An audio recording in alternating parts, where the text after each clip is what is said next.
On July 12, 2021, at precisely 4:25 Eastern Standard Time, The Quartering, my favorite guy in the whole world, posted this tweet. A semi-pornographic image by digital artist Linkartoon, not to be confused with Linkara, I think. It's of the cartoon character She-Ra, and this image was accompanied by a single word, coat. Right away, two things should be occurring to you at this moment. Firstly, this is the best tweet of all time. It's extremely good and it's very normal and cool. And number two, holy shit, ThoughtSlime, you clown, you utter rube. You're gonna make an entire video about a single tweet which contains exactly one word? And now look, despite appearances, I am very much self-aware. I know that this is perhaps the most pointless video I, or maybe anyone, will ever make. And that's saying something, especially for me. But I genuinely cannot stop thinking about this extremely good tweet and all of the very normal things it is saying. This is absolutely the apex of my bullshit, and I am very much back on it. Welcome to ThoughtSlime 3.0, where I write 2,000 words about a one-word tweet. Let me state for the record, I am aware also that I am giving the Quartering exactly what he wants by reacting to this, by investing any energy into it whatsoever. I know he is feeding off of me and growing more powerful in the process. This tweet brings me boundless joy, but I know that there's no way to convince him or anyone who agrees with him that I'm not mad and coping. So I'm not gonna bother. They win. You got me. I'm extremely triggered. Nonetheless, I just can't let this go. It's too powerful a tweet. So, little context on this one might be necessary. She-Ra and the Princesses of Power is a Netflix original cartoon that is an adaptation of a cartoon from the 80s that's about girl He-Man. I am Adora, He-Man's twin sister. There was a minor internet controversy a couple of years ago when the absolute weirdest meatballs on the planet were upset that the redesigned character didn't look sufficiently fuckable to their tastes, because she's meant to be a minor. According to the series creator Noelle Stevenson, this character is meant to be about 17 to 18 when the show starts, so about 20 to 21 when the show ends. Which means that Jeremy's tweet isn't like a sexualized image of a child, but it's pretty close to that. Now, this show, made for literal children, opted not to sexualize the characters, who are also, might I add, children, and that made a bunch of people very mad, but also, some of the characters were implied to be gay or gender non-conforming, and that also made them mad because it sexualizes the characters. It is inherently sexual to be gay or trans, and there is no difference between having a gay or trans character on a cartoon and literally depicting sex acts in the demented worldview of the Chutosphere. Apparently, it had never occurred to any of these weirdos that some cartoons are not meant as some kind of pornographic/social conservative double slit experiment. Jumbo, which my autocorrect keeps changing to Jumbo. Why would I call him Jumbo autocorrect? He's not an elephant or a particularly big soda. Was on the front line of this battle, as I have documented in the past. But is it any surprise that a boyish-looking lesbian takes this and turns it into this? You mean to tell me that there's not some agenda there? He very much wanted you to know that they made She-Ra less fuckable, to brainwash kids into thinking women were full human beings that existed for something outside the pleasure of men. Shame on them. He tried to frame this as giving women a positive role model, as though a woman who looks too boyish couldn't be a positive role model for some reason. And one must ask, is this JPEG something young women can aspire to? Having fewer internal organs and lots of back pain, is that aspirational to women? Of course, none of this is anything. They kind of just want to be mad about stuff and pretend like they're being victimized because they're no longer the target demographic for, and I cannot stress this enough, cartoons for children. Now, it's fine to like cartoons made for kids. I do. I like cartoons. I like cartoons that are not necessarily made for me in particular, which is most of them. That's normal. The most popular film franchises in the world right now are all primarily aimed at children. Who cares? Where it does get a little strange is demanding that these cartoons make changes to suit your tastes when those changes are clearly not appropriate for children. Like this drawing, for example. Now, I don't think Jeremy is arguing in his epic tweet that this is how She-Ra should have appeared in her cartoon. Probably not, right? Like, he definitely thinks she should have looked more like a porn star, but even he probably understands on some level that the image he posted goes a bit too far in the other direction. It's a bit too horny, just a bit, even for him. But if I were to put myself in his, for lack of a better term, mind, Here's what I think his thought process went like. Those darn woke scolds and SJWs hate the idea of sexuality, or sexuality which specifically appeals to the male gaze. Now, he's not gonna frame it in those terms. Jeremy doesn't know what the male gaze is. To even understand the concept of the male gaze is to tacitly undermine his entire worldview. But you get the idea. They specifically hate this character in particular being sexualized because they feel they have reclaimed her or something like that. They feel like they own her, but actually, I, Jeremy, personally own her. People keep making fun of me, Jeremy, for the time that I got really mad that the character didn't have big enough tits, even though I clarified many times that I wasn't mad and I didn't cry about it. Don't write in the newspaper that I cried about it. Therefore, if I post a picture of this character getting sexualized, it's gonna make them so mad. They're gonna be so upset, and there's nothing they can do. They just have to cope. And look, as I said in the beginning, there's no way that I can convince anyone of this, so you'll just have to take my word on it, but I am not upset by this. In fact, I can't imagine this tweet really making anyone upset. Like, putting aside what an incredible self-own it is, and we'll circle back to that later, don't worry. It relies on the misguided notion that anyone, anywhere, gives the slightest shit about what JPEG's TQ has, though given the content of this particular JPEG, maybe law enforcement might. I know that he believes that the SJWs, the wokelets, such people, are intrusive busybodies that want to stick their snoots in other people's business. He believes them to be scouring the internet, looking for things to disapprove of, and to feel a compulsive urge to have anything which offends their delicate sensibilities removed post-haste.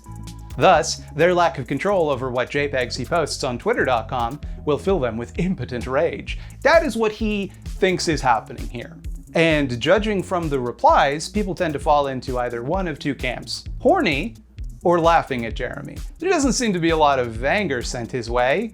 Some confusion, some people who are concerned that the character was a minor when the show began, a lot of people pointing out that he had previously said that using the word cope is a sign of mental illness, but not a lot of indignation. Frankly, more concern for him than indignation. And I find that so interesting. This preemptive insistence that people will be mad about something as though that alone makes it an interesting or worthwhile thing to post. Irrespective of the content of the post, the very fact that it will make the right people angry is what makes it good. And if they say they're not angry, that's them trying to save face. The appeal of this tweet is to imagine people you don't like getting angry, and literally anything they say can be interpreted as them doing that.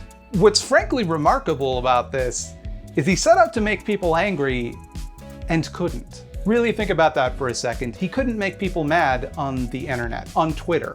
Everything makes people mad on Twitter, and this guy just sat down in his computer and typed up a tweet designed to get everybody's goat, and pretty much everyone just responded by clowning on him, and he probably didn't see that because after he tweeted it, I'm sure he jerked off. But once he returned to his computer, presumably he saw it, and hopefully he washed his hands in between. And I mean, everyone was clowning on him, not just obsessive quartering fans like me. Like fucking adult film star Cody Vore is in this dude's mentions styling on him. She sees people at their weirdest and horniest all the time. That's her job. That's how she makes a living, and I'm not throwing shade when I say that. It's just an inevitable fact that anyone who works in pornography will develop a higher tolerance for weird, horny dudes. They're the most lucrative demographic. Here she is dunking on this particular weird, horny dude. And isn't that beautiful? Isn't that wonderful? Now, on the other hand, there's also a lot of weird, horny creeps breathing heavily in the replies. I'd hit that if I was in cartoon form. Now that's a She-Ra I could get behind, LOL. Have you seen the girls in Fairy Tail? They look better. Now that's a reboot I can get behind. Literally. I'd let her do things to me. What's the source? And this, it's how She-Ra should looks like. And she likes the D. I thought she was lesbian. In the revamped garbage woke show she was. The original show was different and drastically better. Or at least buy in the new show. It's a joke and disgrace what they did with that franchise. Yeah, you know, when I read that, you know who feels like they're mad about it? It's the SJWs who seem mad, for sure. And it's just so fascinating to me how it seems like people have just up in abandoned reality and live in this weird cultivated bubble where they're owning everyone else all the time. Their spicy memes are making those woke scolds just rage helplessly, and they're laughing actually. They're all just laughing at how upset you are because they don't care. Don't write in the newspaper that they cared. Like, I'm making fun of him now, but I don't think I'm getting one over on him for it. I don't think it's given me some power over him. I certainly don't think he'd particularly give a shit if he saw this video, because when I see people make these videos about me, I don't. Why would you? That's the weird part to me. The part that is so fascinating. The weird projection of power. Like, the woke elite are so powerful that they have complete control over all of the media and culture, but simultaneously, the right is getting victory after victory after victory in the culture war. Go woke, go broke, and the wokes are helpless to stop them. And yeah, I know, and thus through a continuous shifting and rhetorical focus, yada yada yada, but it's so bizarre to me because they're genuinely convinced that this is a political battle that they're winning against the powerful foe, that they're fighting someone else, that they're fighting the system by doing this, but they're not. It's just them sitting around and talking about how totally owned everyone else is. And I'm not joking when I say this. It's gonna sound like I'm just being cruel, but it makes me feel really bad for him. Like, it probably says something fucked up about me that I can spare some pity for this, but like, put yourself in that mindset for just a second, lashing out against a perceived enemy that doesn't even exist, and convincing yourself that you've shown them up when everybody's just making fun of you. To just completely retreat into a fantasy world where you're in charge, where you're the witty one, whose enemies are helpless to stop your merciless ownage. I feel genuinely sad for him. I shouldn't, because he's being shitty and he's just a shitty guy in general, but still. He can't just say, I'm frustrated because I feel like everyone is making fun of me for something that is unfair. He has to pretend like he won this interaction, like people tried to get under his skin and didn't, but he taught them a lesson. He got the last laugh. And do you see why I find this so interesting? Do you see why I think this one tweet says so much while saying so little? I hope so, because looking over the word count, we're rounding out about 2,200 words now, so if you don't, oops, I made a video about a subject that did not warrant the scrutiny I gave it. Because I am obsessed with this man. Oopsie daisies, I made an entire video essay psychoanalyzing a horny tweet. I put out a video every week, and sometimes there's gonna be one like this. Was this a pointless exercise? Of course it was. I'd feel worse about that, but obviously, everything we do in life is pointless because we exist at the pleasure of the eyeballs. Sorry, I'm having a realization in real time, and I don't like to do, I just want to talk this out. Caleb Maupin accused me of being like nihilist and focusing on misery a lot, and I'm just now wondering, is he specifically talking about the eyeball zone bits? Because that's really the only time where I'm like negative, is when I'm doing a bit like, hey, there's this evil eyeball zone that's gonna come get you. I wonder. Anyway, hello and welcome to the Eyeball Zone. Here in the Eyeball Zone, we put eyeballs on small leftist content creators, and there's nothing you can do about it. Cope. I've covered a Duncan every now and then in this zone. Always bet on Dunk. Probably a second example, but this Duncan is the Duncan. John the Duncan, specifically. Jesus, that's what I'm going with? Okay. Note to future self, don't read this part out loud, just think of a better joke in the future and ad-lib it. Fuck. That's fine, I'll edit this part out. JTD does great little videos, what a guy, and he made me realize I'd been describing neoliberalism incompletely in his video, Authoritarian Neoliberalism and the Shadow of Democracy, which is pretty old at this point, but I just watched it, so it's new to me. It does the best job of outlining how both parties in the United States serve the same ideology without succumbing to the self-evidently incorrect position that they're exactly the same. Also, of particular interest to my viewers, is his video, Policing on Trial, The Case for Abolition, which does an excellent job of dispelling the liberal fantasy of police reform. Do you have a small project you'd like to see here in the Eyeball Zone? Complete the ritual. Send exactly one email to thoughtslameditor@gmail.com with the word eyeballs somewhere in the subject line and pertinent details like your pronouns and a link to the project. Shouldn't have to keep specifying this, but people will just go like, hi, my name's Dave. Go to search for Dave on YouTube. I made a video about capitalism, and I can't just type Dave capitalism into YouTube and see what happens. So please include a link, and maybe you will find yourself trapped here in the Eyeball Zone. Personal update time. In the housekeeping section, I want to thank everybody. I got an email after last week's video from the Period Purse saying that they have received a huge amount of donations that day. They said they received $2,500 in donations. And I obviously I'm not going to say that you all did that, all of it, but you probably did a bunch of it. So that's pretty friggin' tight.